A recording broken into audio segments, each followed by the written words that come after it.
Gremlins 2, the new batch, escaped from the labs and onto your NES back in 1990. Developed and published by Sunsoft, Gremlins 2 is of course based on the movie of the same name. While the first Gremlins movie was much more of a horror movie wrapped up in a kid's movie disguise, the second film went full-on live-action cartoon, featuring tons of over-the-top slapstick comedy and campy guest appearances, like Hulk Hogan breaking the fourth wall and throwing down on some gremlins that stopped the movie at one point. Now?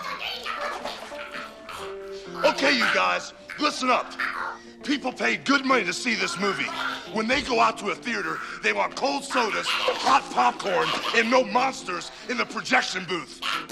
Okay, I admit that part was actually pretty great. But even with the different tone though, the movie still did pretty well, and of course spawned its very own NES game for fans of the movie to grab up at video stores everywhere. So was Gremlins on the NES just as big a disappointment as the second movie was for a lot of fans at the theater? Or is this game worth grabbing from your local ancient Chinese curio shop? We'll grab your favorite bow and arrow made out of paper clips and rubber bands, because we're about to see if Gremlins 2, the new batch, is worth keeping out of the sunlight.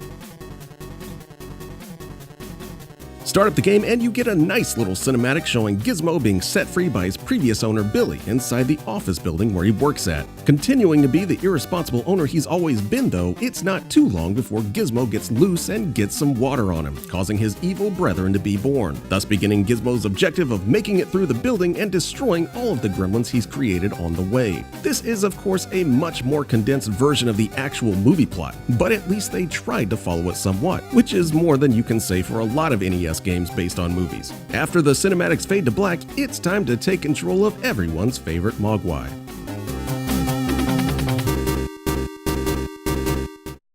Get into the game and you immediately take control of Gizmo in a sorta angled top-down view of the action. Gizmo can move and fire his weapon in any direction that you can point him in, though he definitely seems more controllable when you keep him moving in a straight line. Speaking of firing weapons, Gizmo starts off the game with nothing but a tomato to toss at enemies, which is about as fun and effective as it probably sounds, which is to say not very. Not only does it have a weird arc to it, but it only goes about 5 feet out in front of you, making it more effective to just dodge most enemies than actually try to kill them. Thankfully, things do improve in the weapon department at the end of every couple of stages, as Gizmo will get a brand new weapon to use for the next set of levels, like matches and paper clips, eventually even getting his signature bow and arrow from the movie by the end of the game. While none of their default modes are too great, all of these weapons can at least be powered up to be far more useful if you can find the shop door that's usually located off the beaten path in every level. The more powered up weapons definitely make things a lot easier, but it's just a matter of how long you can stay alive while you've got them. Besides hawking gun power-ups, the old Chinese guy in the store also has a few other things to help you out, like a balloon that lets you bypass tough sections by letting you float over it, an extra life, or a full heart refill.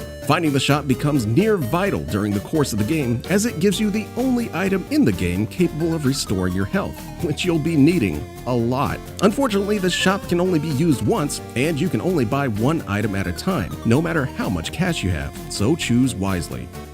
Once you got the basics down, getting Gizmo through each level is a pretty straightforward affair. The levels themselves are mostly linear, with the only branching paths usually leading to the aforementioned store. Populating the early levels of the game is a bunch of NES bad guy rejects like bats, spiders, and everyone's favorite, giant bouncing tomatoes. Thankfully, a variety of gremlins do eventually show up to make things a bit more interesting, though there's sadly only a handful of them to last throughout the rest of the game. You do at least get a few movie-specific gremlins making an appearance, like the flame-burping gremlin and the skateboarding gremlin that tosses bombs. These at least add some variety to the proceedings, though pretty much every enemy in the game is incredibly annoying due to their erratic movement and cheap placement. You also get some gremlin bosses to do battle with at the end of every couple of stages, starting with stage 2-3. The bosses themselves really aren't too hard, but the biggest challenge is making it to them with more than one heart container at your disposal, since the game is a big enough asshole to not refill your hearts at the end of the stage. And if you die at the boss, then you're sent back to the previous stage to do it all over again before you get another shot at the boss. Thankfully, the boss patterns are easy enough to memorize that it shouldn't take more than a couple of times to get down, even if you barely have any life left when you do get to them.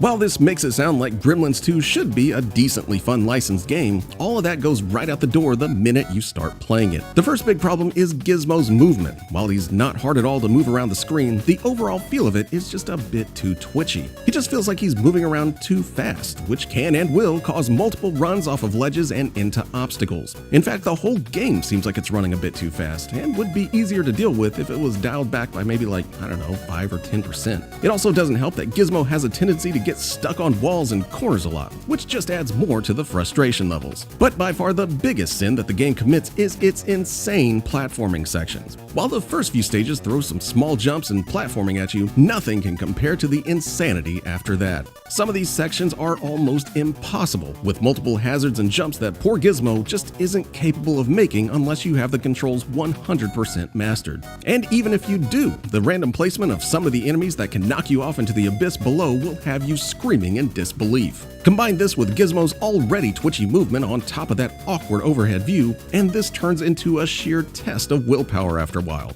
Unfortunately, the game just simply isn't fun enough to warrant getting by these sections, so most people will probably do what I did as a kid and switch the game off after multiple trips back to the beginning of the stage.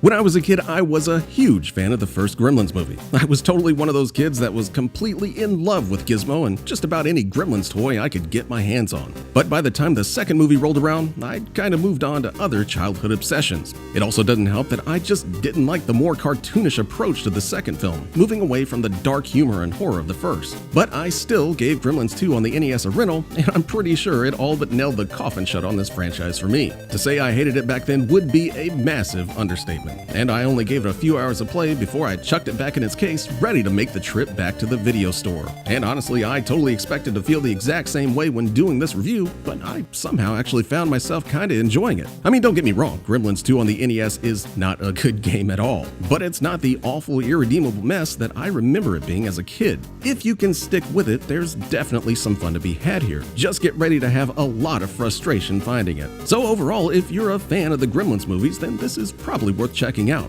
But much like Gizmo himself, this game should probably come with its own set of warnings and rules to follow if you want to have any fun with it.